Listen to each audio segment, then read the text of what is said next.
Para mim é sempre uma honra, né, e um orgulho e uma oportunidade, né, poder compartilhar um pouco das minhas inquietações, das minhas angústias, né, das minhas curiosidades com outros juízes, para aprimorar o sistema de justiça. Né? Eu tenho como premissa que toda a minha pesquisa que eu faço para além da jurisdição, para além da magistratura, minha pesquisa acadêmica, ela é focada, voltada para se voltar em favor da jurisdição. Então, desde os estudos sobre direitos fundamentais, vieses cognitivos e agora inteligência artificial generativa, sempre meu propósito foi construir uma base de conhecimento, construir uma base de ferramentas e habilidades que poderiam se voltar em favor da jurisdição para que a gente consiga aprimorar a nossa jurisdição, seja num contexto mais de melhorar a qualidade das decisões e também de ter uma justiça mais célere e mais efetiva.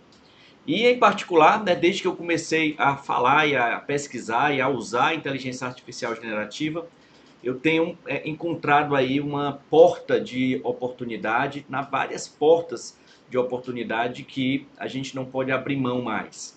Eu creio que a gente está vivendo hoje um ponto de inflexão, talvez na história da humanidade. Eu sei que é meio dramático, um pouco exagerado falar em ponto de inflexão, ponto de ruptura, mas é clara para mim a mudança de paradigma que a gente está vivenciando no presente momento, em razão da aliança estratégica que a humanidade está fazendo com as máquinas para a produção de conhecimento. Aliança estratégica que nos permite produzir muito mais rápido, muito mais conhecimento, com muito mais qualidade e nos abre muitas possibilidades de melhorar a nossa cognição, a nossa base de conhecimento e de cultura. Eu sei que tem um lado reverso, tem um lado de risco, tem um lado de desemprego, tem um lado de crise energética, tem vários riscos e limitações e problemas que vêm junto com a IA, mas a minha perspectiva aqui hoje vai ser tentar apresentar uma versão um pouco mais otimista e mais prática. Né? Eu quero, em certo sentido, mostrar como usar a IA no direito de modo proveitoso, conhecendo seus limites, mas também tratando de suas potencialidades. Essa é a minha ideia aqui hoje. Eu quero começar falando de uma ideia que a gente tem que mudar, que é o fato seguinte. Hoje, quando a gente pensa em IA, o que vem à mente são essas imagens de problemas, de tribunal de justiça, utilizando inteligência artificial e colocando trechos de lei que não existem, trechos de leis alucinados, inventados por inteligência artificial, ou de advogado que foi multado, punido, porque colocou precedentes que não existem, precedentes que a máquina criou e o advogado não tomou as cautelas devidas, acabou jogando isso na sua petição e foi punido por essa ação. Ou também o CNJ, analisando o uso de IA por alguns juízes, percebeu que também tem havido um uso equivocado dessas ferramentas por parte dos juízes. E, em certo sentido, quando essas notícias chegam até nós, a primeira sensação que vem é a de medo. Medo de usar essa ferramenta e passar por algum problema semelhante, e, em certo sentido, queimar sua reputação porque você está usando inteligência artificial, isso seria, em certo sentido, vergonhoso, e colocar na sua petição, na sua sentença, na sua decisão, elementos de leis, de precedentes, de doutrina que não existem, que foram fruto da alucinação da máquina. Isso aqui que vocês estão vendo não é falha da máquina, isso é falha do usuário, é falha do ser humano que não sabe usar a máquina. É falha do ser humano que não tem a mínima noção de como a máquina funciona, da onde é que ela está tirando conhecimento e o que é que ela está fazendo na verdade. A falta de conhecimento sobre o que é a inteligência artificial generativa, como ela funciona, quais são seus limites e quais são suas possibilidades, é que gera esse tipo de problema. Um usuário que conhece o mínimo de inteligência artificial generativa, que conhece o conceito de conhecimento parametrizado, que conhece a forma estocástica, né, que a máquina produz texto, ou gera textos e cria textos, o usuário que conhece essa base, né, e que sabe se comunicar com a máquina, jamais cometeria esse tipo de erro. Esse tipo de erro não é erro da máquina, é erro do usuário que não sabe usar a máquina. Eu parto do pressuposto de que a gente está chegando num momento, num ponto de inflexão, em que será impossível e vergonhoso não utilizar inteligência artificial generativa, sobretudo no direito. Nós do direito, a gente não lida com problemas nossos, a gente lida com problemas alheios. Então nós temos o dever de nos cercar das melhores ferramentas para melhorar a jurisdição. E hoje, né, por conta da má compreensão e do uso equivocado por alguns profissionais da inteligência artificial generativa, nós temos aquela ideia que vem lá de 2022, 2023, de que usar a inteligência artificial generativa para produzir conhecimento é algo fraudulento, né? A gente tem uma sensação de que é fraudulento e que, portanto, em certo sentido, é antiético. Usar a IA seria algo parecido como trapacear, algo como ativar um modo de preguiça mental para deixar a máquina fazer o seu trabalho. E é isso que eu quero desmistificar. Essa é a ideia que a gente tem que ter em mente, que está equivocada. Em certo sentido, eu tenho uma frase de efeito que eu gosto de dizer, que eu não só acredito como é certo usar a IA, né, na atividade jurisdicional, desde que você saiba usar, desde que você domine a ferramenta, mas em certos contextos é antiético não usar a IA. Eu sei que isso pressupõe que a pessoa saiba usar a IA, mas se eu sei usar, se eu tenho a ferramenta para usar, eu tenho o dever ético de prestar jurisdição com ferramentas que ampliam a capacidade cognitiva. Porque hoje nós temos um ponto de inflexão em que os que usam inteligência artificial conseguem produzir textos melhores, com mais profundidade, com mais qualidade, com mais clareza, com mais organização, com pesquisa mais profunda e muito mais rápido, né? E numa velocidade muito maior. Consegue produzir mais e melhor usando a IA. Quem não usa a IA está sobrecarregado, está sem tempo para conseguir se organizar para uma audiência, está sem tempo para conseguir fazer uma pesquisa bem feita para decidir um caso complexo, está sem tempo para fazer uma análise de prova de qualidade e por isso acaba julgando a rodo e sem analisar detidamente o processo. E portanto hoje, né, o uso da IA ela é, em certo sentido, não só ético, mas é um superpoder que você tem para ampliar e potencializar as suas capacidades cognitivas, seu intelecto e, portanto, a sua jurisdição. Esse é o pressuposto que eu quero colocar. E eu vou contar aqui uma anedota, em certo sentido, né, um fato, né, uma ficção, para que a gente possa perceber com clareza isso. Imagine que você tenha lá um processo super complexo, né, urgente, né, que tem que fazer muitos cálculos. É um complexo que a pessoa que está esperando o resultado depende daquilo para sobreviver. É uma questão de sobrevivência, de vida ou morte, o quanto aquela pessoa merece receber por aquele processo, cujos cálculos têm que ser feitos por um especialista. Você, juiz do caso, não consegue fazer esses cálculos, porque eles são muito complexos, e você manda para a contadoria. Manda para a contadoria, o processo passa 1 mês, 2 meses, 3 meses, 4 meses, você começa a receber pressão da parte, começa a receber pressão da corregedoria, começa a pressionar a contadoria. A contadoria entrega para você 6 meses depois o processo, né, com 100 páginas de cálculo, toda feita à mão, toda em papel, caneta, e ele calculou tudo de cabeça. E o contador disse, doutor, tá aqui, deu muito trabalho esse processo, eu não parei de trabalhar nele, eu passei 6 meses trabalhando nele todos os dias e consegui construir aqui, né, a petição, tá aqui o meu laudo, tá aqui o meu relatório em cima desses cálculos. Você olha para aquele calhamaço de papel escrito, né, com a mão, você diz, e você não usou calculadora, você não usou planilha do Excel, por que você fez de cabeça?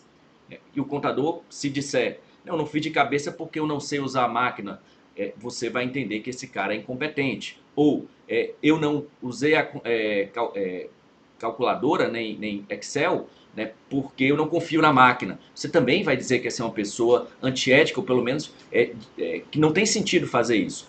Porque hoje, né, nós não temos como deixar de usar a IA nesse contexto e usar ferramentas nesse contexto, porque nós temos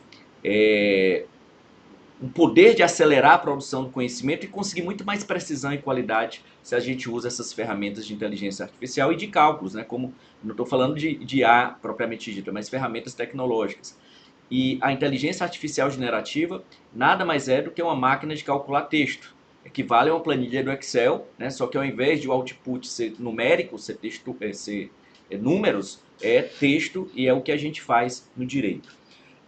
Eu tenho uma metáfora que eu gosto de usar, que é a seguinte. Nós temos duas formas de usar a IA. Né? O usuário que sabe usar a IA, ele tem um soldado a seu dispor. O usuário que não sabe usar a IA, ele vai ter um Einstein malandrão trabalhando para ele.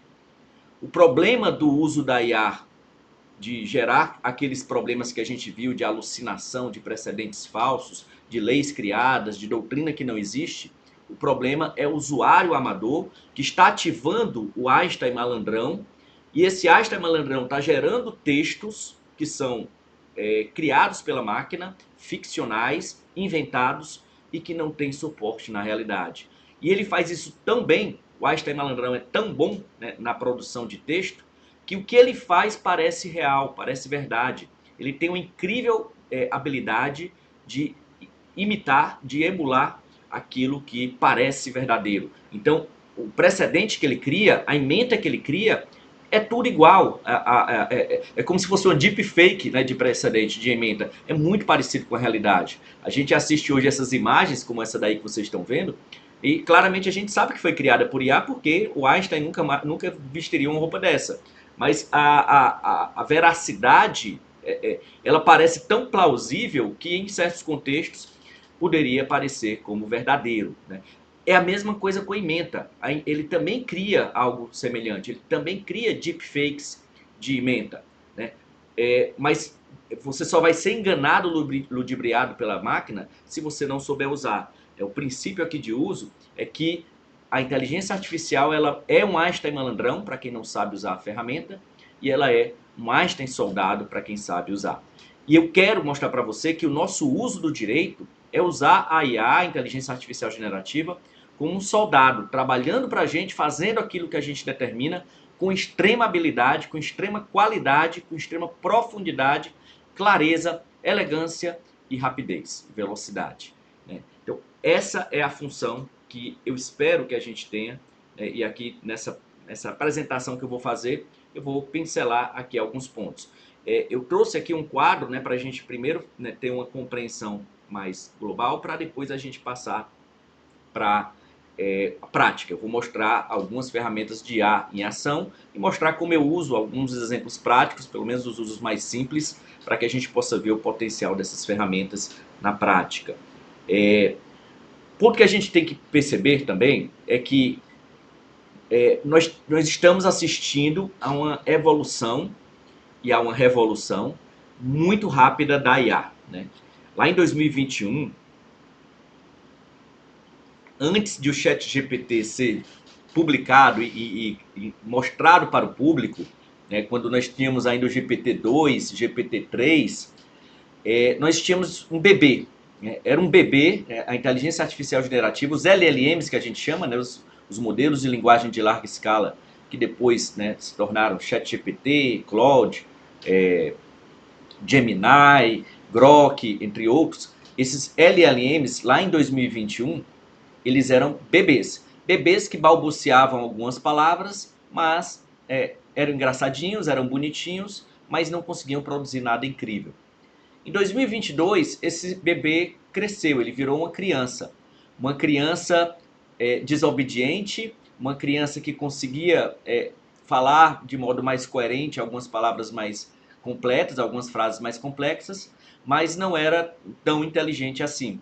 Além de desobediente, ele era mentiroso. Ele mentia bastante, ele criava, ele inventava. Esse era o nosso quadro que a gente tinha em 2022. Em 2023, quando o ChatGPT foi lançado e colocado ao mundo, ainda na versão ChatGPT 3.5, né? Hoje nós temos o ChatGPT 4.5, é o modelo que a gente usa mais recente, pelo menos até o dia de hoje. Nós temos um estagiário, né? Eu tenho certeza que lá no passado, quando teve aquela hype em 2023 em torno do ChatGPT, todo mundo brincava que o ChatGPT era um estagiário. Dá para usar ali para corrigir um texto, para melhorar a qualidade, organizar as ideias, mas nada além disso. A gente não poderia colocar o nosso estagiário para fazer análise de um processo complexo. E aí, o uso da IA naquele momento era um uso bem restrito, basicamente melhoramento de texto. Era essa a função lá em 2023. Até que em 2024 nós assistimos uma grande evolução nos modelos de IA e ele se tornou de nível profissional, de conseguir produzir texto de igual para igual. Tem alguém com o microfone ligado. Tá. Então nós tínhamos ali uma máquina que era nível profissional, nível de um juiz, nível de um advogado formado, nível de uma pessoa com alta qualidade. A gente conseguia, né, já consegue, colocar 200 páginas para ele analisar e ele consegue fazer uma análise muito perfeita do processo para estabelecer os fatos relevantes, a questão jurídica central, os pontos controvertidos, argumentos e provas do autor, argumentos e provas do réu, a ratio decidente do caso. A gente conseguia já fazer isso em 2024. Era nível profissional. Saiu do nível de estagiário e alcançou o nível profissional. Agora em 2025 nós demos um outro salto. Os LLMs alcançaram nível de PhD, nível que produzem conhecimento superior a um bom profissional, superior a um bom especialista. Hoje, as máquinas conseguem analisar casos com mais qualidade do que os humanos, né? Conseguem escrever textos com mais qualidade do que os humanos, conseguem ter ideias, criar ideias com mais qualidade, com mais velocidade do que os humanos. Então, hoje a gente está trabalhando com outra realidade, não é aquela realidade lá de 2023 em que eram apenas um estagiário. Hoje nós trabalhamos com PhD. E isso nos dá um superpoder se a gente fizer uma aliança estratégica com a máquina para conseguir produzir mais e melhor. A ideia que eu quero mostrar é um pouco isso. E aí o ponto, né, daquela mensagem é que hoje nós temos um PhD trabalhando para a gente. Hoje nós temos um Einstein como assistente, né? Então não tem sentido a gente deixar de usar isso, né? Se a gente pensar naquela imagem do contador, por que fazer cálculos à mão? Por que continuar fazendo, né, um trabalho de baixa qualidade sem usar inteligência artificial, se a gente tem ferramenta de inteligência artificial que pode melhorar a qualidade das nossas decisões, das nossas audiências, das nossas perícias, enfim, da nossa pesquisa jurídica. E é isso que eu quero mostrar que a gente pode fazer hoje. Um ponto importante que eu quero destacar é que eu sei que muitos de nós estão sobrecarregados. Muitos de nós têm que fazer 10, 15 audiências por dia, ouvir 20 testemunhas no dia só, julgar 100 processos num dia, né, com várias sustentações orais. Se a gente for bem realista quanto à qualidade desse trabalho, a gente vai ter uma clara ideia de que isso que a gente faz, né, não faz o menor sentido. A qualidade do trabalho não deveria orgulhar, né, nós não deveríamos ter orgulho de ter feito julgado 100 processos em uma tarde com 20 sustentação oral. E isso é absurdo, isso não faz sentido do ponto de vista cognitivo intelectual. O ser humano não tem capacidade cognitiva de manter a qualidade durante 100 julgamentos. O que vai acontecer é que nós vamos fazer um trabalho de baixa qualidade. Para manter a produtividade, né, para não ter acúmulo de acervo, nós vamos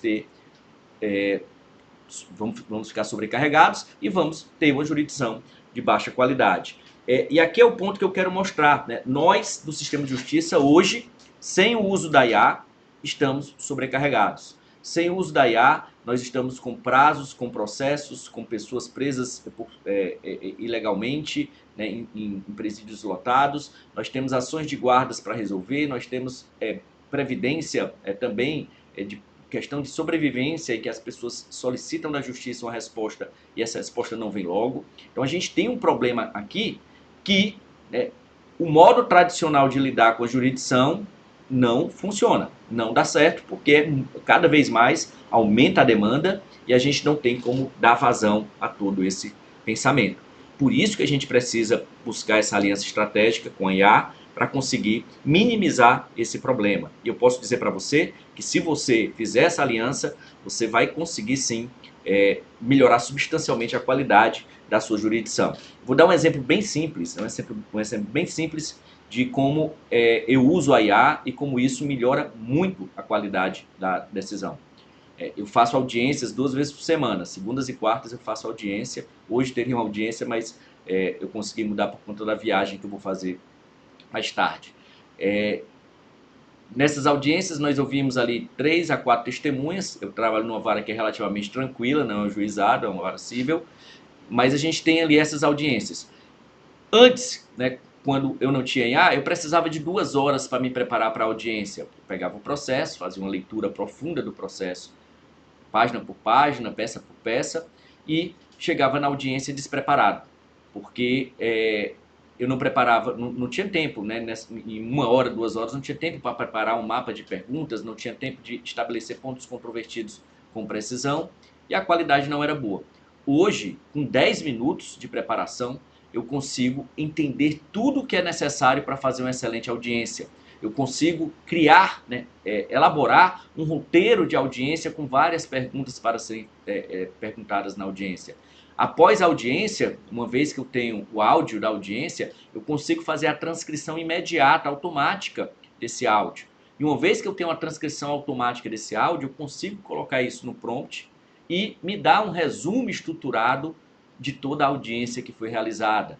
E uma vez que eu tenho esse resumo estruturado, eu consigo já dar um direcionamento sobre minhas impressões sobre aquela audiência para ficar registrado dentro desse relatório estruturado, né, o que é que o magistrado pensou naquele momento, porque pode ser que esse julgamento ocorra daqui a 2 meses, daqui a 3 meses, né? Sentença pode ser anulada lá na frente e você, depois de 2 anos, vai ter que proferir um novo julgamento e tem que ser acordado o que houve na audiência. Então, isso é feito sempre, isso é feito com IA. A IA faz tudo isso para mim hoje em dia, né? E a qualidade é incrível, é impressionante o que a gente consegue fazer usando ferramentas de IA, várias delas, não só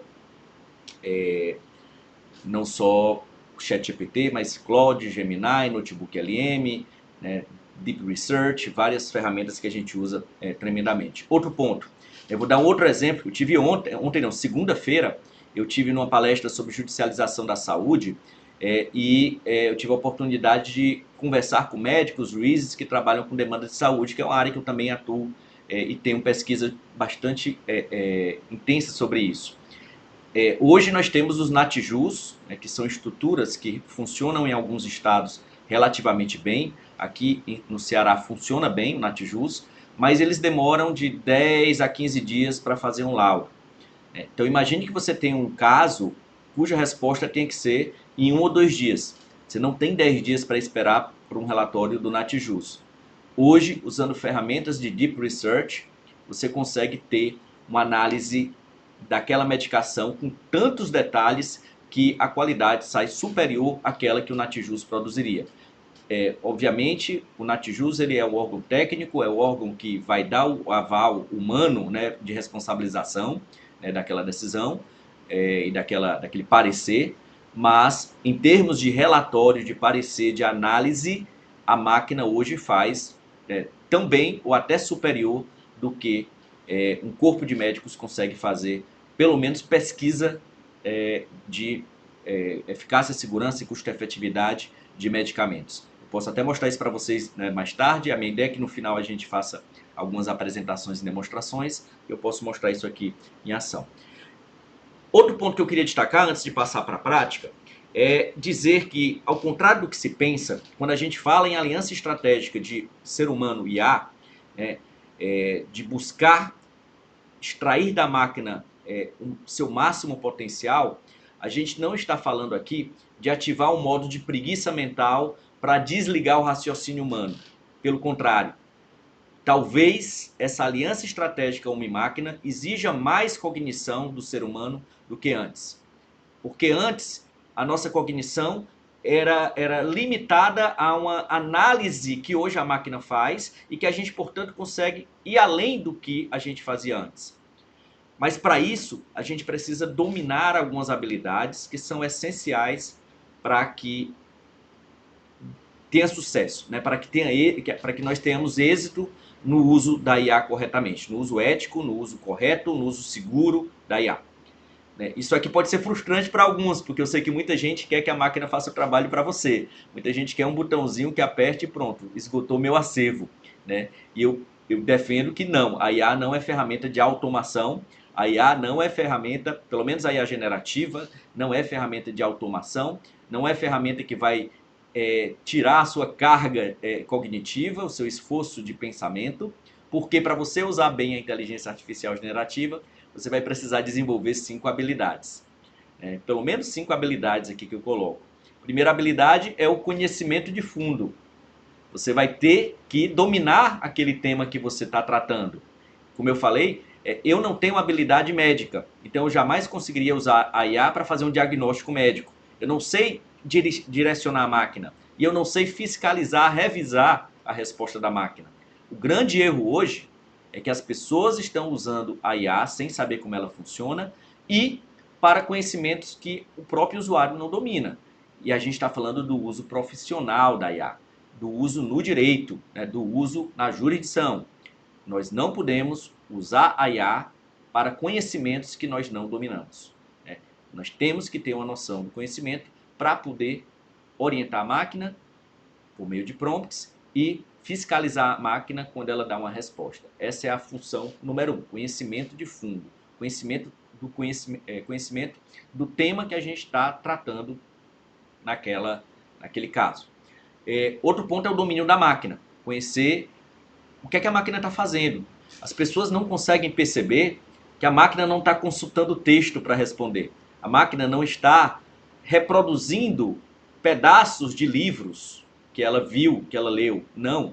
Ela está criando, está gerando, está fazendo cálculos matemáticos para adivinhar uma sequência que vai continuar dentro de uma coerência semântica que ela identificou como padrão da linguagem humana. A máquina aprendeu a se comunicar.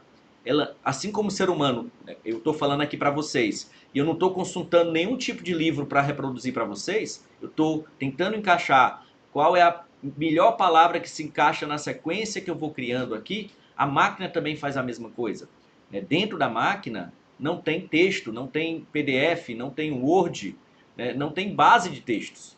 Tem números, tem cálculos, tem fórmulas matemáticas para adivinhar a sequência, para continuar a sequência de palavras que a máquina transforma em números, chamados tokens, e esses tokens são a base de conhecimento da máquina. Então, a máquina não tem texto, a máquina tem número, né? E esse número é o que vai fazer com que a máquina gere conhecimento. Outra característica ou habilidade super importante para você usar bem a inteligência artificial generativa, e essas pouco de nós temos, eu estou desenvolvendo isso, né, porque eu percebi que a gente não tem isso na prática, é a clareza de pensamento. A clareza de pensamento é uma noção muito precisa de como a gente realiza as atividades que nós realizamos, né, que a gente realiza. O que é clareza de pensamento? Se eu perguntar para você, né, eu entrego para você um processo, né, e eu peço, faça a análise desse processo, a análise probatória desse processo.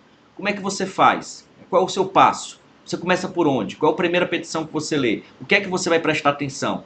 Né? Qual é o método que você vai usar para chegar a uma decisão, para saber se condena ou não condena? Isso a gente faz intuitivamente. Isso a gente não faz de um modo deliberado. Isso a gente não faz com clareza. Né? E para usar a IA, você tem que dar um passo para trás e começar a olhar para dentro da sua mente, para entender como sua mente funciona e conseguir, a partir daí, direcionar a máquina para repetir, para reproduzir aquilo que você faria naquela situação. No fundo, o que você vai criar é um segundo cérebro, uma extensão da sua mente. A máquina vai pensar como você pensaria. Senão você está renunciando ao pensamento e isso é desumano. Para você usar bem a máquina, você tem que saber como você lidaria com aquela situação e orientar a máquina a seguir aquele passo a passo, a seguir aquela metodologia. Vou dar um exemplo bem simples aqui para vocês. A gente fez lá no TRF5, né, um curso de raciocínio probatório com A. Era eu, o Fernando Braga, que era presidente do TRF5, né, e um outro colega que era da escola, Eduardo Vilar, né, organizamos um curso sobre raciocínio probatório. E no final do curso, né, nós entregamos um processo em que a pessoa tinha que fazer uma análise probatória e fazer a sentença correspondente, usando ou não IA, né, a pessoa poderia escolher.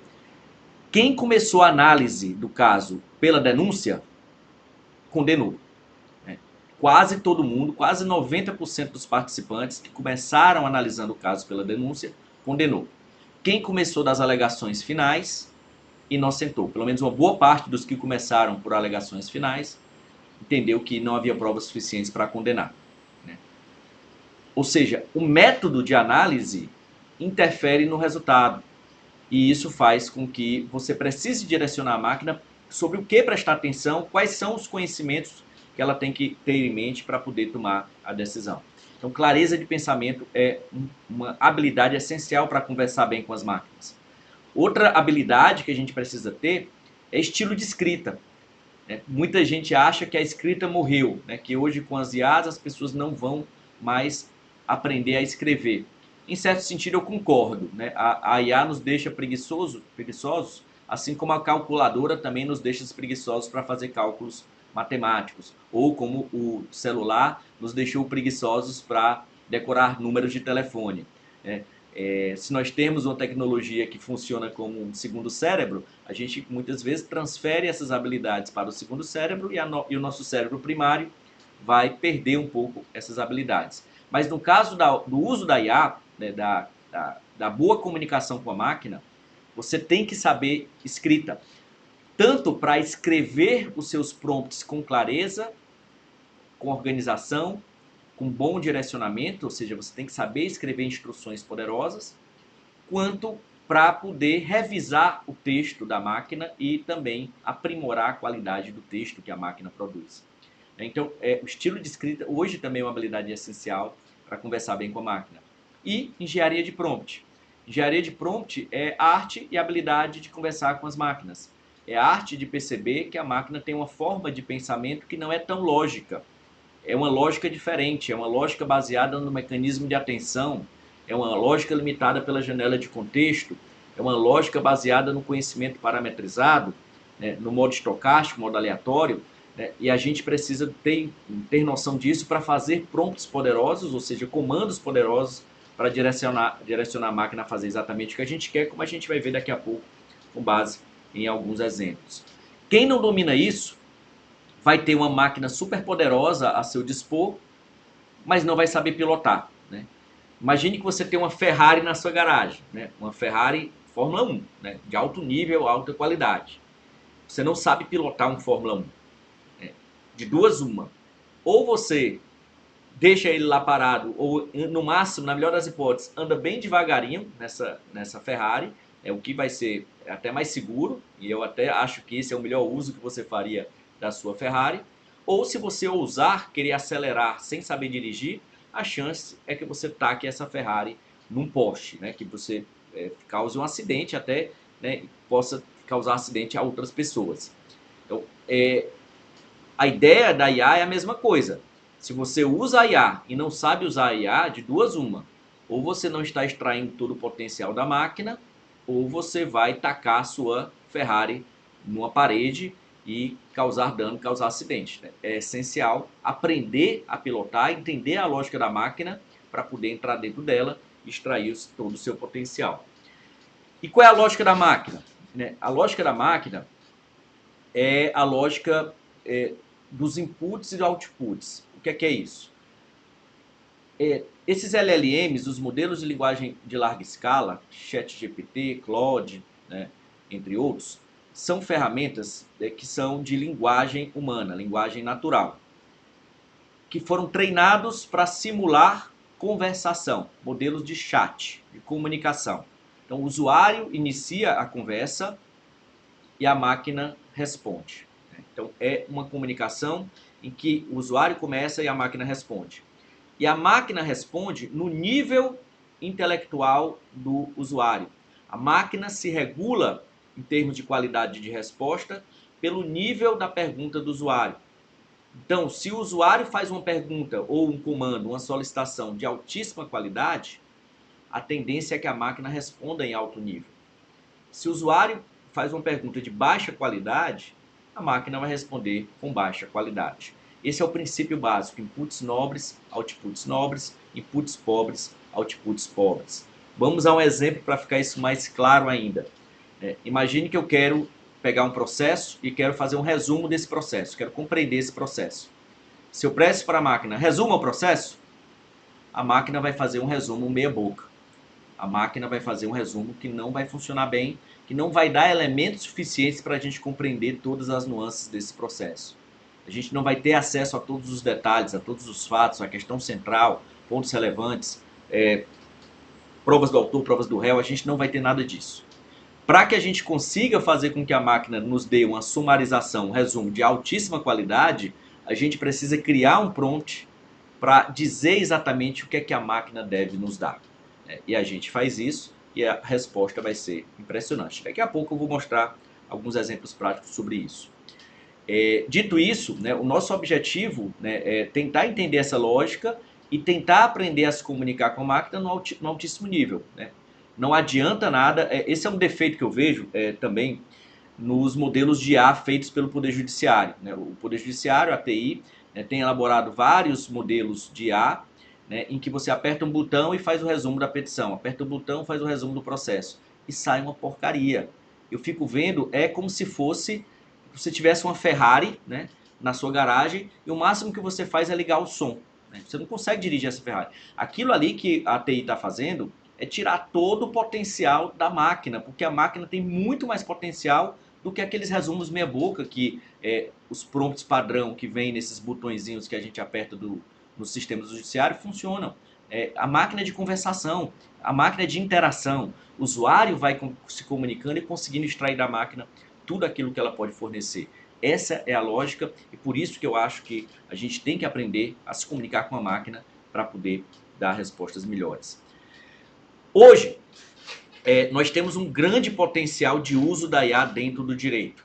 Hoje, antigamente a gente só usava a IA praticamente para escrita, tarefas de melhoria, correção de texto, algo desse tipo. Hoje nós temos possibilidades, e talvez a principal possibilidade seja de análise. Análise, tarefa de escrita, vamos lá. A tarefa de escrita é escrever um relatório, é escrever, melhorar um texto, é corrigir erros gramaticais, isso são tarefas de escrita. Escrever uma ementa, seriam tarefas de escrita. A tarefa de análise é diferente, é uma tarefa em que você vai inserir na máquina um conjunto de informações, de processo, por exemplo, e a máquina vai fazer uma análise disso tudo. Nós temos hoje o poder de trabalhar com qualidade, com 150, 200, até 250 páginas de informação, e os LLMs conseguem fazer análise muito profundas disso. Inclusive, análise também de dados, de tabelas, mas eu não quero tocar nisso, eu quero focar mais nos textos aqui, que é a nossa matéria-prima. Então, nós temos tarefas de análise. Até 2025, até 2 meses atrás, nós não tínhamos ferramentas de IA que funcionavam bem para pesquisa. Nós não tínhamos. Hoje, nós temos uma ferramenta chamada Deep Research.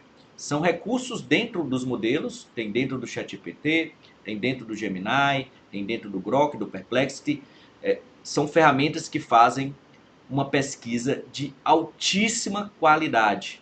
É impressionante o resultado, o output, o relatório que é construído pelas máquinas através do Deep Research.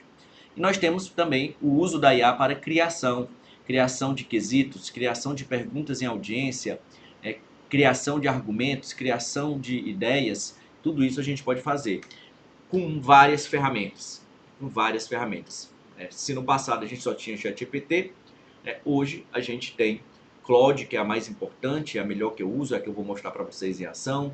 ChatGPT continua excepcional, sobretudo agora com a nova ferramenta de imagem. Esses slides todos foram feitos usando o ChatGPT atual, a nova versão de imagem do ChatGPT. e engenharia de prompt, né? Tudo isso aqui foi construído em alguns minutos, né, usando técnicas de engenharia de prompt, o prompt gerado pelo Claude e a imagem gerada pelo ChatGPT. E isso que é legal também, é o fato que você tem ferramentas com habilidades distintas e com funcionalidades distintas que se complementam, né? O Claude especializado em escrita e análise, mas não faz pesquisa, né? O ChatGPT também especializado em escrita, e em certo sentido também análise, não tão bom quanto o Claude, mas é a melhor ferramenta de pesquisa, de Deep Research, né, que é uma ferramenta incrível, criada agora, recentemente, tem cerca de um mês e meio, né, que o Deep Research foi lançado pela OpenAI dentro do ChatGPT.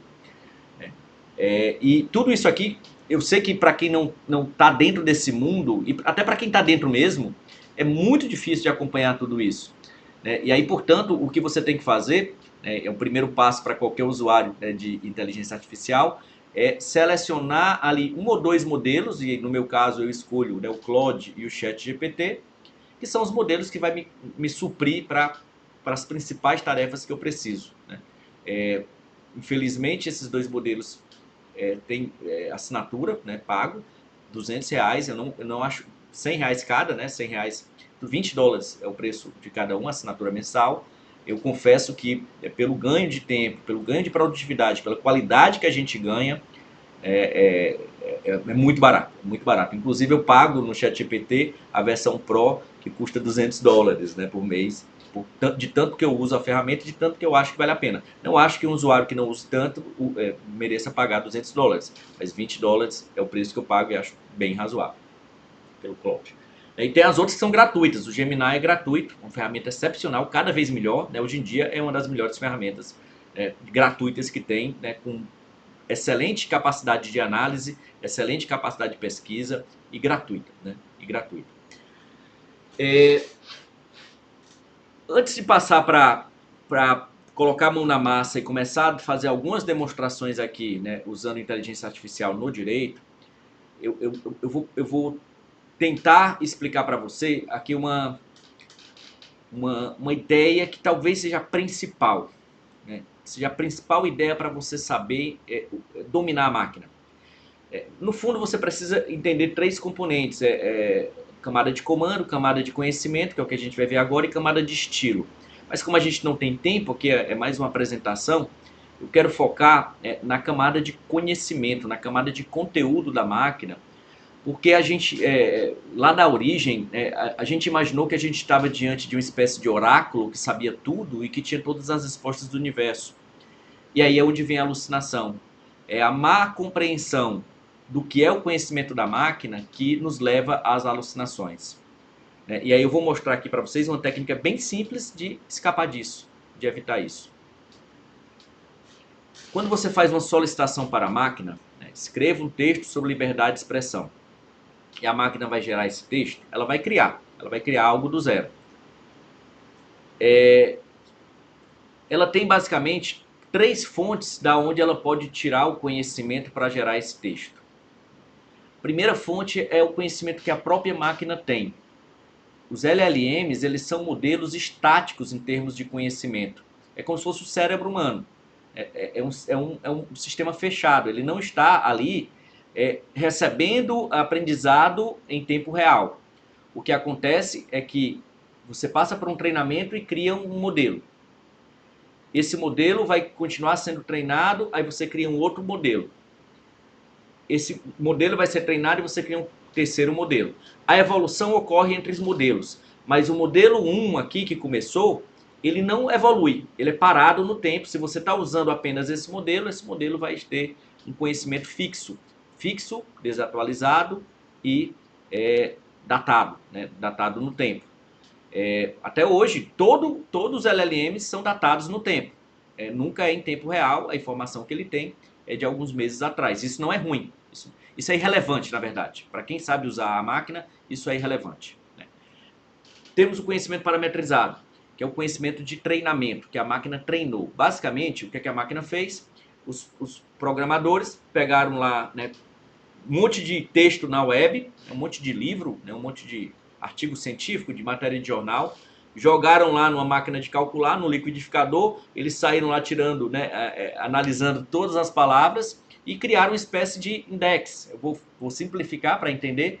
Criaram um index que mostra a proximidade entre palavras.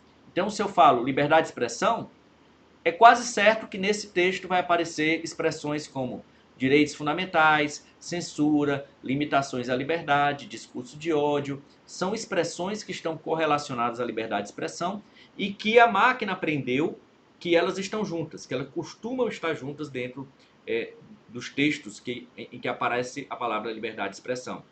Então, ela continua aquele texto porque ela percebe que a frase a liberdade de expressão é ela sabe que aqui pode caber direito, princípio, valor, né? E ela vai escolher um aleatoriamente. A liberdade de expressão é um valor fundamental previsto na Constituição e ela vai continuar essa frase, né? E vai mudar sempre. Conhecimento parametrizado é uma máquina de calcular não determinística. É uma máquina de calcular que muda sempre a resposta, mesmo que você mantenha o mesmo output, o mesmo input. Uma máquina de calcular determinística, você coloca 2 mais 2, a resposta sempre vai ser o número 4. Para o ChatGPT, se você pergunta quanto é 2 mais 2, ele vai sempre responder 4, mas de formas diferentes. Ele pode dizer que 2 mais 2 são 4. Ah, você quer saber quanto é 2 mais 2? 2 mais 2 são 4. Ele escreveu por extenso. Ele vai sempre mudar a estrutura, a linguagem, né? Porque ele tem esse componente de aleatoriedade. Isso é o conhecimento parametrizado. O conhecimento parametrizado, o conhecimento da máquina, é excelente para compreensão, né? Para interpretação, para análise. É excelente, é alguém que conseguiu se comunicar em alto nível. O conhecimento da máquina é excelente para conceitos, para ideias, para argumentos. Você pode explorar isso da máquina sem problema, sem medo. A máquina vai lhe dar ajuda em questões conceituais, em explicações, em algo que não implique elemento factual. Se você quiser elemento factual, a chance é que a máquina alucine. A chance é que se você extrair apenas o conhecimento da máquina, ela invente, ela crie. Eu parto do princípio, é um princípio que eu uso de mindset de usar corretamente a máquina, que 100% das informações factuais produzidas pelo conhecimento parametrizado da máquina são alucinações. São falsos até que se prove em contrário. São invenções da máquina que nós não podemos colocar em nenhum texto que a gente vai publicar, sem conferir, obviamente, né? Então, não há sentido usar a IA para precedentes, né? Pelo menos o conhecimento parametrizado, o conhecimento da máquina, para leis, para doutrina. Né? Por quê? Porque é como se você tivesse um Einstein do seu lado, trabalhando para você, e você pergunte para o Einstein, Einstein, me diga aí qual é o precedente do Supremo Tribunal Federal, julgado em 2007, sobre liberdade de expressão. Né? E eu quero que você diga a ementa. Nenhum ser humano é capaz de dizer isso. A máquina também não é capaz de dizer isso. Se você se basear apenas no conhecimento parametrizado, no conhecimento dela enquanto parâmetro. A máquina não decora. A máquina não memoriza o que ela aprendeu no passado. Ela viu precedentes, ela tem noção, e aí o que ela faz? Ela não tem senso de verdade. Ela não tem compromisso intrínseco com a justiça nem com a verdade. Nenhuma sabedoria capaz de memorizar tudo. Então o que ela faz? Para ser útil ao usuário, ela inventa, ela cria, ela dá uma resposta que é falsa. Então o conhecimento parametrizado é um conhecimento de utilidade limitada para servir como base interpretativa do conhecimento do usuário, que a gente vai trabalhar em geral, e para informações genéricas, para informações conceituais, para argumentos, para ideias. Nunca para fatos. Princípio básico, é o erro mais primário de um usuário que não entende o que é a máquina, é usar o conhecimento da máquina para precedentes, leis, doutrina. Vai sempre alucinar. Vai sempre alucinar. Nós temos duas formas também de municiar a máquina de conhecimento. A máquina pode se basear no conhecimento parametrizado, que a gente viu que é datado, limitado, estático e não deve ser usado para perguntas específicas e factuais. Mas nós temos o conhecimento do usuário. Nós temos duas formas do usuário de dar à máquina conhecimento. nós podemos anexar o nosso conhecimento dentro do prompt, dentro do anexo, né? Ou colocar o nosso conhecimento dentro do prompt. Os dois, duas formas possíveis. O mais prático sempre é anexar o nosso conhecimento, e aí quando a máquina for responder, ela vai se basear no conhecimento que foi colocado. É esse o modo correto de usar a máquina no direito. É esse o método que a gente vai querer usar com frequência, né? Porque aí é onde a gente vai escapar do problema de alucinação. Há risco de alucinação? Não. O risco que há é de má interpretação do conhecimento que a gente anexou, né? Ela não compreender bem, ou tá truncado, ou fazer uma interpretação equivocada. É como o ser humano também seria capaz de fazer. Mas a alucinação, nesse caso, vai ser minimizada quase a zero, porque a máquina vai conseguir se basear no texto que o usuário anexou, né? Que pode ser um texto de um artigo, um texto de um precedente, pode ser um livro, pode ser, no caso do notebook LM, pode ser 300 livros que você pode colocar lá dentro e ela vai encontrar a resposta dentro desses livros. Então, você pode usar o conhecimento do usuário, que é o jeito certo de usar a máquina, e é onde não vai ter tanto risco de alucinação, quase zero risco de alucinação, para poder produzir conhecimento. E hoje nós temos o conhecimento externo, que é o conhecimento de APIs externas ou da web. Quase todas as ferramentas têm mecanismos de busca na internet, e aí, portanto, a gente tem como utilizar isso. Eu vou passar aqui para a gente, né, antes de passar para as perguntas e os debates, eu vou fazer algumas demonstrações. Antes, só voltar aqui um pouco para esse slide aqui, porque eu quero fazer o seguinte. Nós vamos trabalhar com modos de usar a máquina nesse formato certo que eu falei para vocês, onde o usuário insere um conhecimento e a máquina vai usar esse conhecimento para dar resposta. É o que eu chamo de atividade de transformação textual. Uma tradução, por exemplo, é uma transformação textual. Você tem um texto em português, pede para a máquina traduzir para o inglês e ele vai traduzir para o inglês, ou vice-versa. Ou seja, é o texto A que vai gerar, por meio de um comando que você dá, um texto B transformado a partir do texto A. Se você quer corrigir um texto, você coloca um texto com erros, truncado, né, bagunçado, e vai dar um comando e a máquina vai lhe dar uma resposta, né, um output, em que vai ser esse texto, esse mesmo texto, né, corrigido e mais elegante, né, sem ser truncado, mais organizado, mais bem escrito. Então, essa é uma atividade de transformação. Outro, você quer fazer o relatório de um processo. O relatório de um processo é uma atividade de transformação. Você tem uma inicial, uma contestação, uma réplica, você vai dar um comando, ensinando a máquina a fazer um relatório, tem um estilo e eu vou mostrar para vocês rapidamente como é que a gente faz isso, e a máquina vai criar um relatório exatamente como você quer. Outro exemplo, você tem uma sentença, um voto, quer que a máquina faça a emenda no formato, por exemplo, CNJ, você tem que criar um prompt para ensinar a máquina a fazer o relatório no formato CNJ. Mas você coloca no input o relatório e o output, aliás, você coloca no input o voto, a sentença, o acórdão, e o output vai ser a emenda exatamente no formato CNJ, como eu vou mostrar daqui a pouco para vocês. Você tem uma embaixo de declaração, né, uma petição inicial, uma sentença, e quer saber se essa sentença tem obscuridade, em contradição ou omissão. Você pode dar um comando e a partir daí você consegue verificar se é o caso ou não de embargos de declaração ou se é o caso de acolher ou não os embargos de declaração que a parte propôs. Eu tenho usado uma técnica muito interessante, né, de antecipação, que é a criação de um prompt em que eu crio uma persona de um advogado e dou as instruções sobre como esse advogado deve trabalhar, né, a metodologia do advogado, para olhar a minha sentença ainda não publicada, uma sentença que eu acabei de redigir. Ele vai olhar a minha sentença, confrontando com a petição inicial com as demais peças do processo, para verificar se tem alguma omissão, contradição, incoerência. Esse advogado ele é sagaz, ele consegue captar coisas que eu não percebi naquela primeira leitura, e ele vai identificar, olha, tem omissão aqui, aqui, aqui, eu vou entrar com embargo. Uma vez que você sabe disso, você pode ativar uma outra persona e dizer, agora corrige a sentença. Inclua esses erros aí para não ter mais embargos. E aí você consegue se antecipar e evitar a propositura de embargos a partir daí. e até, né, depois, se o advogado entrar com embargos mesmo assim, você consegue ter um pronto específico para análise em que um juiz, né, vai analisar se aquilo ali é caso de embargos. E eu falo esse caso de embargos porque a atividade de embargos é uma atividade linguística, né, para captar a coerência, contradição, omissão, e a máquina é muito boa em atividade linguística. Esse é o ponto. Então vamos lá. Vamos trabalhar aqui com alguns exemplos para que vocês vejam, né, transformar em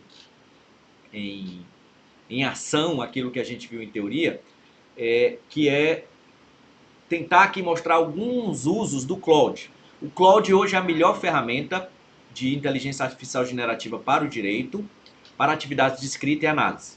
Ele não faz pesquisa, é um ponto, né, que muita gente acha, o Claude não faz pesquisa na internet. Isso é maravilhoso, porque ele só vai ter duas fontes de conhecimento: o conhecimento do usuário e o conhecimento da máquina. Se o usuário não anexa nada, só vai ter o conhecimento da máquina. Se o usuário anexa, só vai ter o conhecimento do usuário. Ou seja, você tem muito mais segurança e garantia de que ele não está buscando a informação em fontes externas, né, na web ou em APIs privadas. Eu prefiro uma máquina que eu tenha controle sobre o conhecimento que ela vai trabalhar.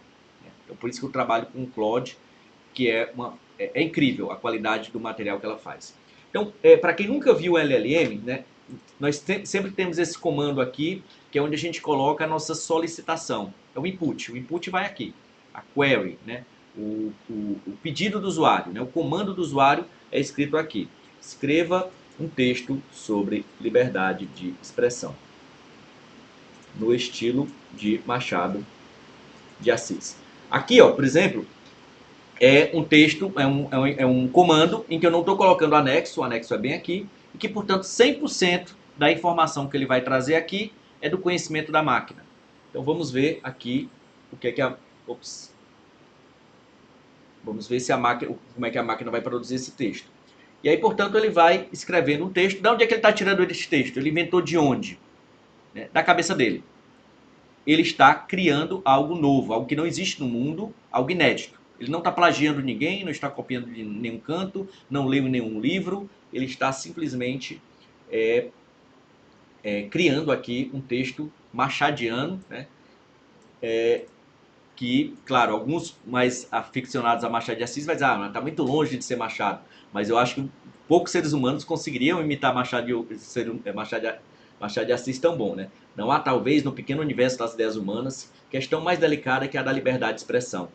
Vejo-a como uma dessas damas de salão, que todos admiram de longe, mas poucos se atrevem a convidar para dançar, receoso de pisar-lhes os pés delicados ou de não acompanhar os ritmos do seu movimento. Então isso ele acabou de criar. Se eu venho aqui no Google e coloco entre aspas, que é o método que a gente tem para encontrar expressões literais, a gente vai ver que não encontra resultado. Ele criou isso. Ele acabou de criar um texto sobre liberdade de expressão, imitando o estilo de Machado de Assis, baseando-se única e exclusivamente no conhecimento da máquina. Se eu peço agora aqui, inclua precedentes com emendas e datas e números. Se eu peço isso, é o maior erro, é o erro básico que o usuário vai fazer. Por quê? Porque a gente está usando apenas o conhecimento parametrizado e o conhecimento parametrizado não foi feito para informações factuais. Simples. Né? Se você percebe isso, se você percebe que é errado fazer isso, já deu um grande passo para não cometer besteira. Então isso que ele acabou de inventar aqui, ó,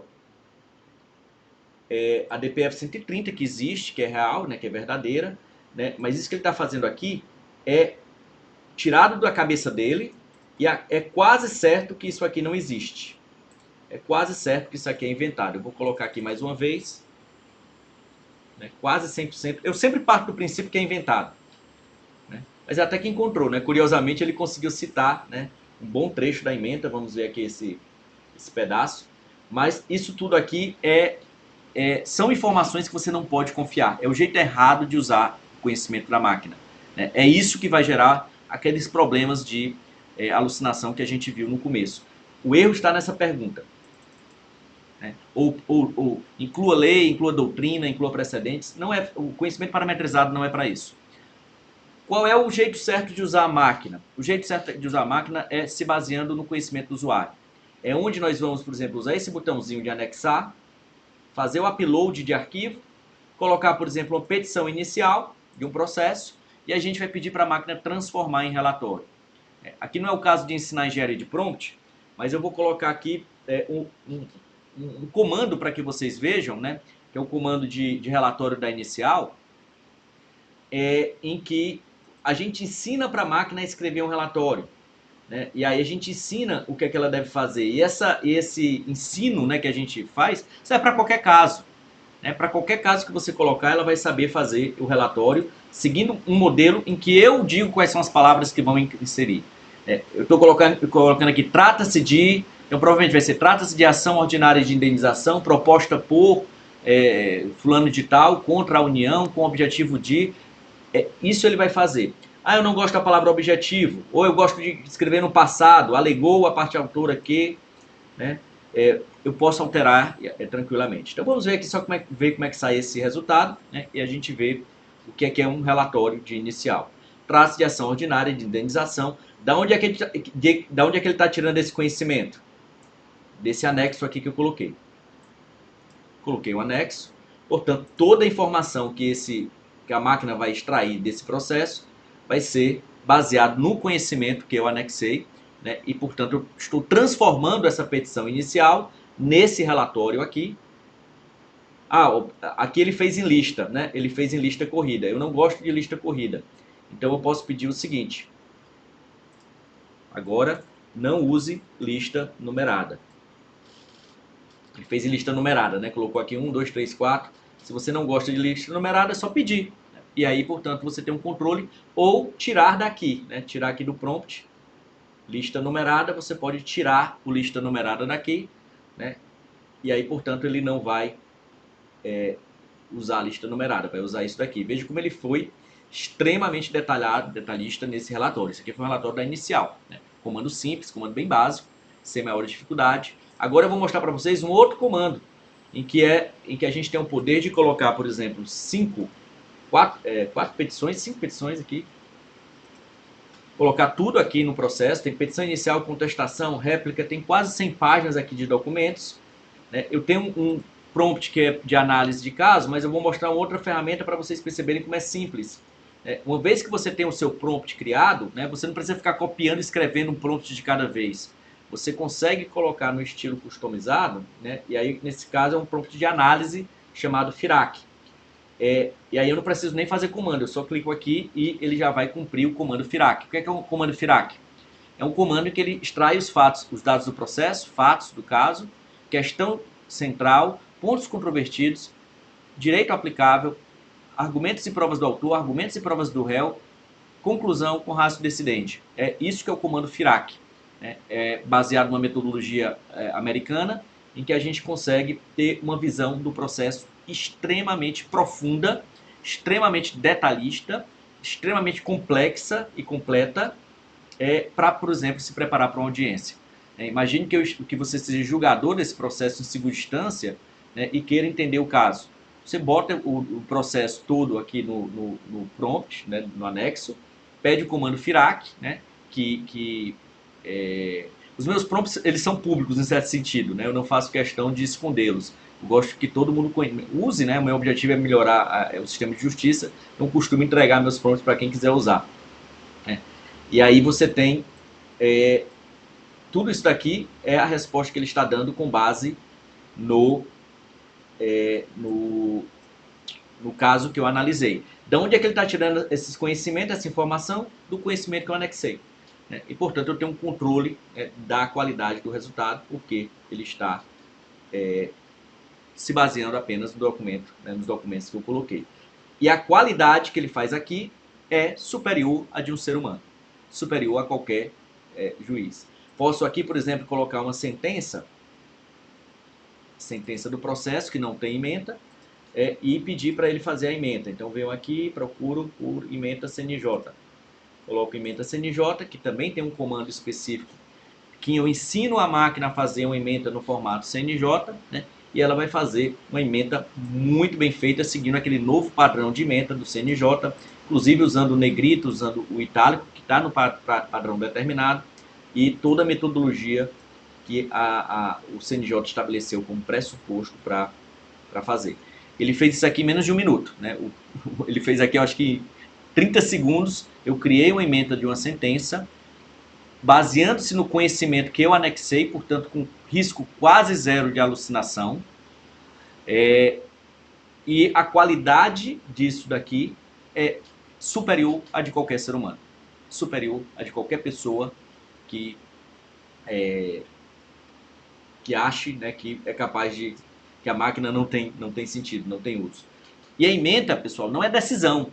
A ementa não é tomada de decisão, não é juízo de valor. Ela é transformação. Você tem um voto já proferido, ela vai transformar, né, numa ementa. Então não há aqui nenhum tipo de uso da IA para substituir o ser humano no julgamento, que é, a meu ver, equivocado. Você nunca deve usar a IA para substituir o ser humano para julgamento.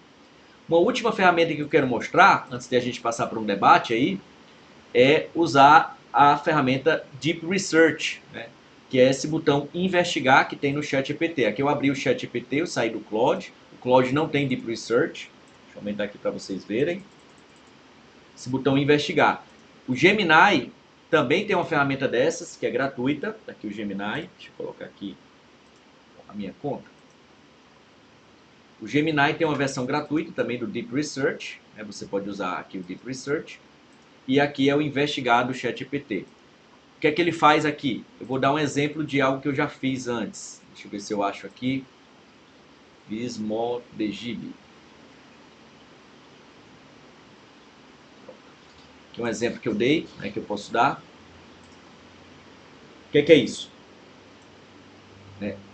Isso daqui é uma nova era na pesquisa. Na pesquisa acadêmica, científica, na pesquisa de precedentes com limitações, mas também é muito bom para precedentes, para doutrina. O que aqui é diferente? Porque nesse caso, né, ele está usando como fonte de conhecimento a web. Só que não é uma pesquisa simples. Você tem duas fontes de conhecimento da web. Você pode pedir uma solicitação em que ele vai ali nas primeiras respostas do Google e ele vai dar uma resposta. E aí, isso é a busca simples, esse botão de buscar bem aqui, buscar na web. Ou você pode apertar no investigar e dentro desse investigar ele vai ativar uma equipe de pesquisadores, de modelos de IA, né, pesquisadores especializados em pesquisa na web e vão sair vasculhando artigos científicos, sites de referências, soluções, documentos oficiais que estejam disponíveis na web e depois de encontrar, sei lá, 30, 40, 50, 90 fontes de qualidades, eles vão fazer uma seleção, vão escrever um relatório. Geralmente demora 15, 20 minutos para dar a resposta. Não é imediata como o outro, mas a qualidade que sai aqui, sai qualidade de nível PhD, qualidade excepcional. Nesse caso, eu estou pedindo... curiosamente, esse caso aqui foi uma pesquisa que eu tinha feito antes de... Deixa eu ver se... Vismodegib. Deixa eu ver se eu acho aqui o mais recente que eu fiz. Eu não estou achando. Mas eu fiz segunda, então eu vou encontrar aqui. Esse aqui foi uma que eu tinha feito antes. Só um minuto. Deixa eu ver se eu acho.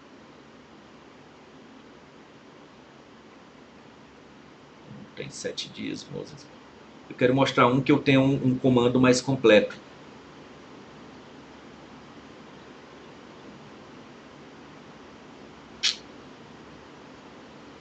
Porque eu fiz foi no Gemini, né? Foi um erro meu. Deixa eu ver aqui se eu coloco aqui. Conitec. Pronto, já usei. Pronto. Aqui ó, são várias pesquisas que eu já tinha feito usando agora sim um prompt mais elaborado. Deixa eu mostrar aqui para você. Aqui nós estamos diante de uma ferramenta de Deep Research em que eu quero que a máquina procure informações sobre um medicamento chamado Zolgensma, que é o medicamento mais caro do mundo.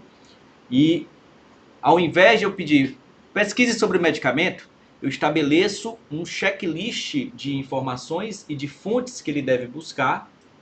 Estabeleço que ele deve usar apenas ensaios clínicos randomizados, estudos observacionais e meta-análise. Quero que ele faça uma análise quali, né, uma classificação grade da qualidade do texto científico correspondente. Isso tudo é o meu comando, é o meu prompt de pesquisa, né? E aí ele vai fazer algumas perguntas e depois de 28 minutos e encontrar 33 fontes relevantes, ele escreve um relatório técnico de extrema qualidade em que toda informação tem a sua fonte atribuída, tem a atribuição de fonte e fontes de altíssimo nível dentro do material de qualidade que eu pedi, Cochrane, vários textos que vão estabelecer um relatório. Eu acredito que deve ter umas 30 páginas esse relatório, né, que cria uma tabela com todos os estudos que tem sobre, todos que ele encontrou, né, todos os estudos que ele encontrou. Essa tabela me traz não só o estudo em si, a descrição do estudo, mas também a qualidade do estudo, que é qualidade, segurança, resultado, né, conclusão. E aqui a gente tem, né, um material muito mais robusto para conseguir basear uma decisão em caso de urgência, né? Se a gente não tiver na nossa oportunidade de consultar o Natijuls, né, a gente pode usar uma ferramenta como essa e ter informações extremamente de qualidade. Eu já fiz para o direito e funciona excepcionalmente bem, né? Apenas com material que esteja na web, né? Se tiver material na web, a gente consegue trabalhar muito bem com esse material.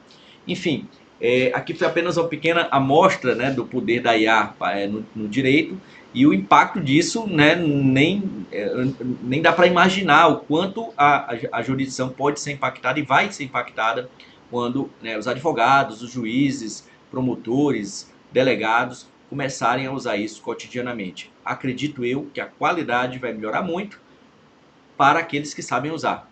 Os que não sabem usar, eu acho que vai ter muito problema. Nós vamos ter casos de advogados colocando precedentes inventados, juízes colocando legislação que não existe, né? E aí, portanto, para mim, né, o maior risco aí é a falta de capacitação no uso dessas ferramentas, porque, de fato, para quem não sabe usar, né, que não entende o que a máquina está fazendo, isso pode dar muito problema. Eu estou nessa missão de tentar divulgar, né, o uso correto da IA no direito. E aí, aproveitando aqui a oportunidade, né, eu deixei aqui no chat o link, né, para o curso que eu tenho montado. Ele existe desde 2023, antes era exclusivo para juízes, e agora que eu abri, né, tem mais ou menos um ano que eu abri para o público externo, mas ele é montado para juízes. Ele é um curso que eu mostro, né, técnicas para fazer ementa, relatório, para fazer perguntas em audiência. Então, os exemplos lá são, né, bem focados na nossa atividade jurisdicional, inclusive alguns juízes paulistas já fizeram, né, muita gente aí já conhece um pouco desse curso. E eu estou lançando agora, né, eu coloquei o link também para dizer que é uma nova versão do curso, porque antigamente era curso de escrita jurídica com ChatGPT, e por conta do surgimento dessas outras ferramentas, sobretudo o Gemini, Notebook LM e o Claude, né, que são as ferramentas que eu estou usando paralelamente ao ChatGPT, a gente está fazendo um upgrade aí do curso, né, uma mudança, uma nova feição, que é curso de escrita jurídica com IA, né, em que a gente vai mostrar, além do ChatGPT, outras ferramentas. Então, quem quiser aproveitar aí, está também nessa fase de lançamento, que foi o lançamento, né, desse novo curso, e fica aí o link para quem quiser conhecer um pouquinho dessa história. E tem inclusive 2 aulas de lançamento que também estão no YouTube gratuitas, né, que qualquer pessoa pode assistir para ter uma ideia do que a gente trata no curso.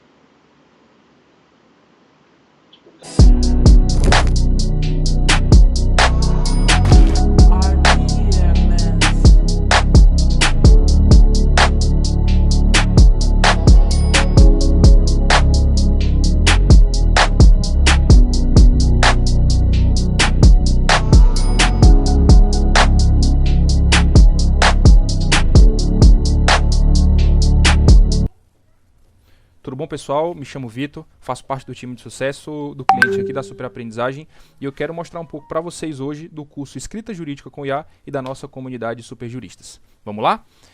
Aqui eu já estava apresentando para vocês o curso de Escrita Jurídica com IA. Ele está até bem bonitinho, né? Teve uma repaginada agora recentemente, e ele é super fácil e prático de mexer, tá, pessoal? Descendo aqui um pouquinho, eu já tenho todos os módulos. Hoje o curso está dividido em 3 módulos principais, que são os necessários para você estar conseguindo aí, tá emitindo seu certificado, e 6 módulos adicionais de conhecimento extra, tá? Conhecimentos dos módulos principais, como conhecendo a mente do ChatGPT, como usar o ChatGPT, e dos módulos adicionais, que também são tão ricos quanto os módulos principais em questão de conhecimento, o Escrita Jurídica com o Cloud. Né? Para quem sabe e acompanha o Dr. Jorge já tem um tempo, sabe que o Cloud é uma das ferramentas que ele mais utiliza pela série de benefícios que esse LLM traz, tá?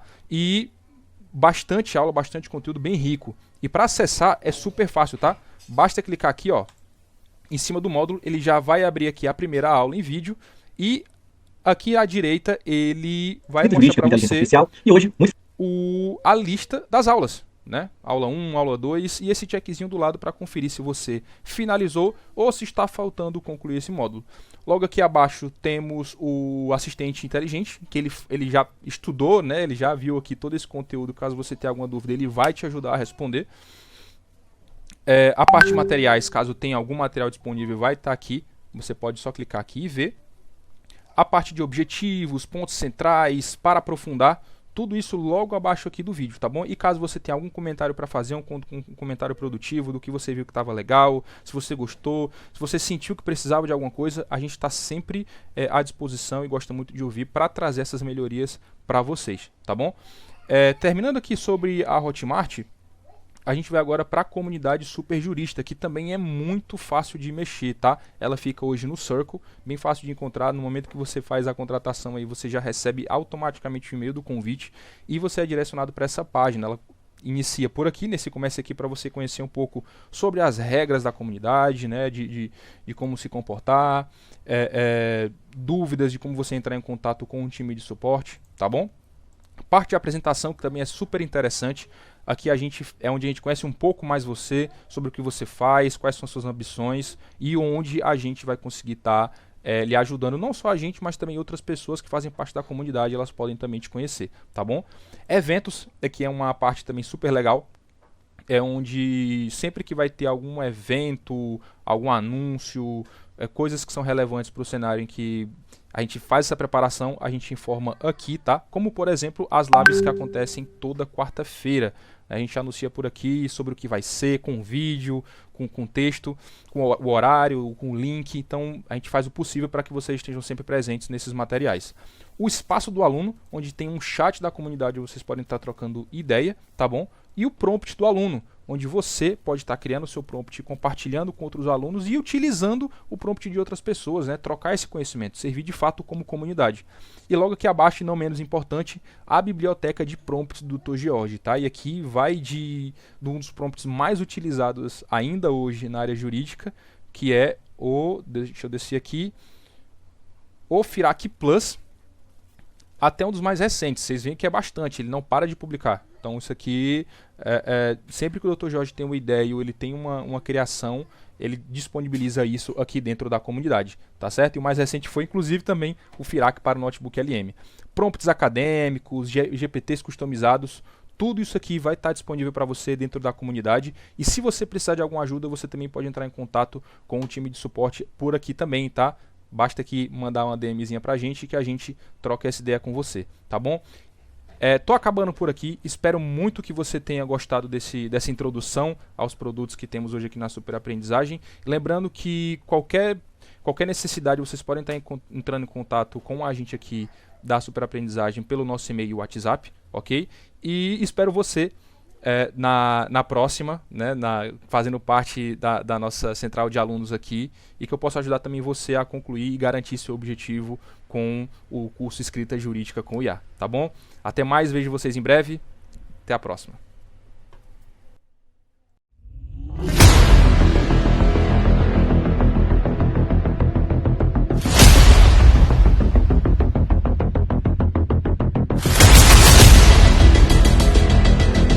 Ponto relevantíssimo do curso. Ele realmente vai lhe dotar de competências, de um instrumental que vai incorporar e vai modificar seu dia a dia. O curso do professor Jorge traz ideias que em muitos outros lugares do mundo ainda nem se conhecem. Ele traz aí, principalmente para os juristas, né, uma visão do direito e a inteligência artificial, né? E além do que ele é juiz federal.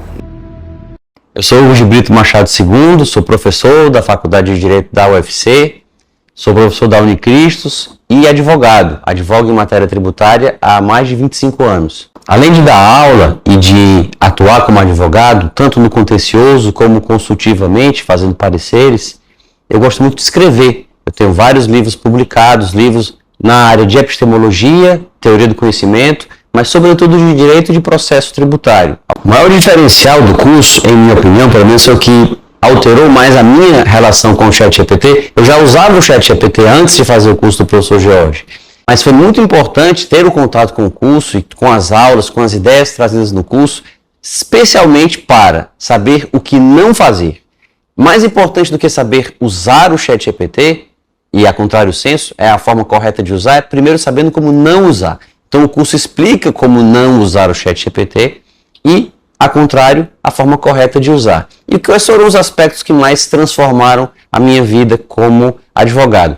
Em primeiro lugar, eu participo como professor de bancas examinadoras de mestrado e de doutorado em várias universidades e até em outros lugares do mundo. Participei há pouco tempo de uma banca de doutorado de uma doutoranda da Colômbia, de uma universidade da Colômbia. E era sobre o uso de IA pelo Poder Judiciário. E o que se percebe é que o mundo inteiro não está tão avançado em muitos aspectos como o Brasil está no uso da IA. E o curso do professor Jorge traz ideias que em muitos outros lugares do mundo ainda nem se conhece. Por exemplo, um uso que se pode fazer, que eu aprendi a fazer com o curso, é de usar o ChatGPT para formular perguntas para testemunhas, perguntas para peritos. Eu advogo em matéria tributária, em causas, por exemplo, relacionadas ao imposto de renda, que existe isenção do imposto de renda para quem tem doenças graves. E muitas vezes é colocado no processo a dúvida sobre se a pessoa tem mesmo a doença ou não. E aí se faz uma perícia para atestar se a doença está presente e desde quando a doença está presente, porque isso vai marcar desde quando a pessoa teria direito à isenção. Eu atuo há 20 anos em processos como esses e tenho feito eu mesmo as perícias, as perguntas que os peritos têm que responder. O médico vai examinar o paciente e vai responder aquelas perguntas que eu faço para o médico. E eu comecei a usar o ChatGPT para fazer essas perguntas. E o ChatGPT me sugere várias perguntas, algumas eu, de modo crítico, eu sempre sou um juiz do que eu vou perguntar. Algumas perguntas eu não faço, mas o ChatGPT me forneceu perguntas que eu nunca tinha pensado em tanto tempo atuando nessas áreas. E nessa banca de doutorado na Colômbia, a professora que participava da banca dizia que era problemático usar o ChatGPT na produção de provas dos processos. E aí eu dei o exemplo de usar o ChatGPT não para fazer a prova, para produzir a prova, mas para ajudar a fazer as perguntas. Numa audiência, nós vamos ouvir várias testemunhas, se coloca no ChatGPT ou se coloca no prompt a petição inicial, a contestação, se diz no prompt qual é o ponto controvertido e quem será ouvido na audiência, se vai ser o filho, se vai ser a mãe, se vai ser a avó, se é o marido acusado de bater na pessoa, se é a pessoa que dizia que apanhava do marido, enfim, não importa qual era o objeto do processo, se no caso de um processo de isenção de imposto de renda, se é a pessoa que é doente, que não é doente, o ChatGPT sugere perguntas que muitas vezes nós não havíamos pensado. E isso sem falar na economia de tempo para redigir o texto, que depois tem só que ser revisado, mas que é escrito com muito mais rapidez. Um aspecto que o curso destaca, que é sempre muito importante, nunca o ChatGPT como substituto, mas sempre como copiloto, como assistente, como auxiliar, como alguém que se pode usar para realizar tarefas e para trocar ideias, digamos assim. Inclusive, como professor, também tenho feito uso dos ensinamentos do curso, não só para ajudar na correção de trabalhos, mas também para sugestão de melhorias em textos que já estão prontos. Esse também é um uso que o curso ensina de maneira muito eficiente como se usar esse recurso. Um outro ponto também, que eu uso o ChatGPT com muita frequência, e isso também aprendi com o professor Jorge, foi para trocar ideias.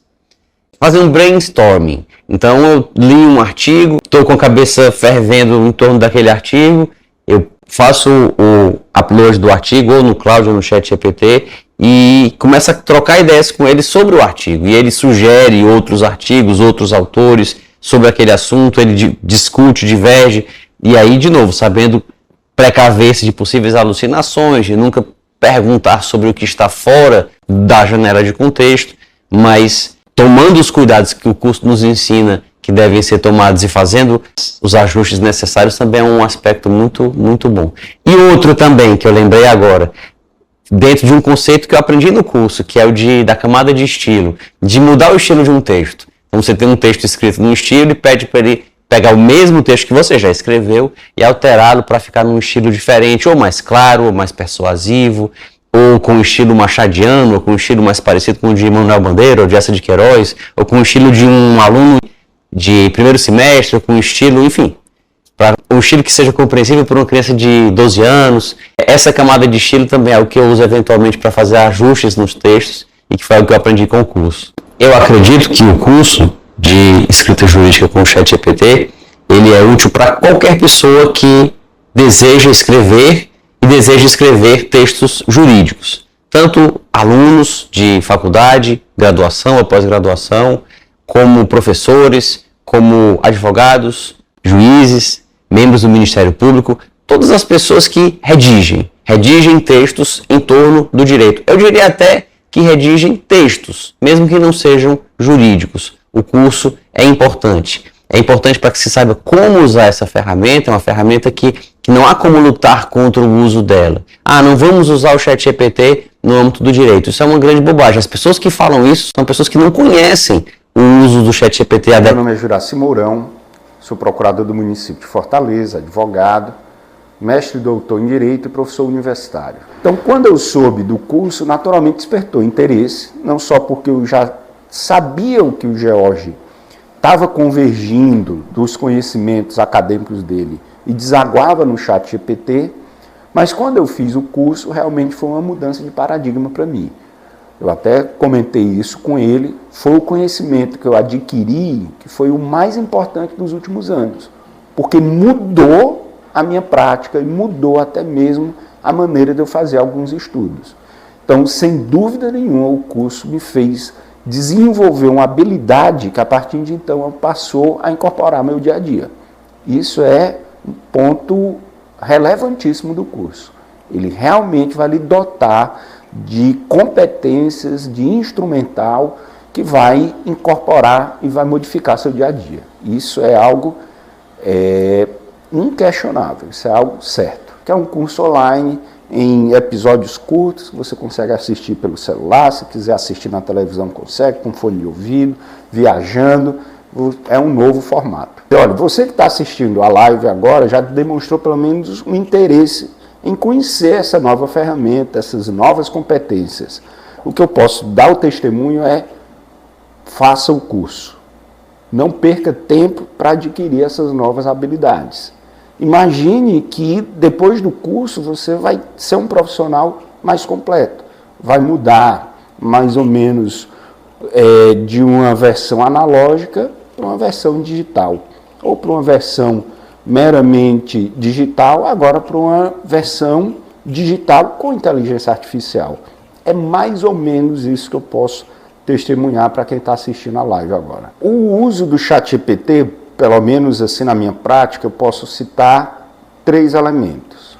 Um de ganho de tempo, resumir peças, resumir argumentos, isso é o que eu uso assim com mais frequência. Construir algo com ele é possível, mas é algo que você tem que dominá-lo melhor. Então, você fazer o curso, você já vai conseguir ter um ganho imediato de tempo com resumos, com estruturação de argumentos. Para situações mais profundas e delicadas, o uso dele é mais pontual, não é tanto de ganho de tempo, mas de aperfeiçoamento do seu raciocínio. Um outro ponto que talvez seja uma interseção de tudo é algo que no passado era muito trabalhoso. Por exemplo, fazer quesitos para uma perícia judicial. Você tinha que se reunir com o seu assistente técnico, ler todas as petições, ver o que é que a parte contrária possa já ter apresentado, ver possíveis quesitos do juiz, para construir uma sequência de quesitos. Isso, às vezes, em algumas perícias que eu participei, tanto na advocacia pública quanto na advocacia privada, demandava uma reunião de 2, 3 pessoas durante uma tarde. Isso o ChatGPT faz em alguns segundos. Você faz o upload das peças, dá uma orientação, pede para ele fazer os quesitos. Os quesitos saem com uma perfeição quase que acabada. Você repara uma ou outra coisa ali. Então, tirando o ganho de tempo em processos repetitivos, que, por exemplo, eu possa pegar na procuradoria, é fato. Ele pode ajudar em questões delicadas, mas principalmente já se demonstra nessa questão de quesitos periciais. Eu lembro quando lançaram a calculadora. Os professores de matemática fizeram um movimento contra, porque a calculadora iria atrofiar a mente das pessoas e as pessoas não iam conseguir mais pensar por si próprias. A mesma coisa eu digo da agenda, viu, mano? Quem é que sabe número de telefone de ninguém? Que falta é que isso faz na vida Não de ninguém? faz. Não faz. Inclusive sobre inteligência artificial, sobre essa nova linguagem que nós temos no direito, principalmente. Existe um livro muito bom, e ele é palestrante também, o Jorge Malmstein, que é um juiz federal daqui do Ceará, da Seção Judiciária do Ceará, professor também. Excelente, eu recomendo inclusive as pessoas que quiserem se Tem que fazer. afeiçoar mais a esse curso tema. do Jorge lembrou bem, Valdir. Muito bom. É muito bom. Um cara cearense, mas que vem acompanhando a evolução da inteligência artificial. E o George, cara, ele é um hoje ainda né, um dos maiores constitucionalistas do Brasil também, né? Então, ele traz aí, principalmente para os juristas, né, uma visão do direito e a inteligência artificial, né? E além do que, ele é juiz federal.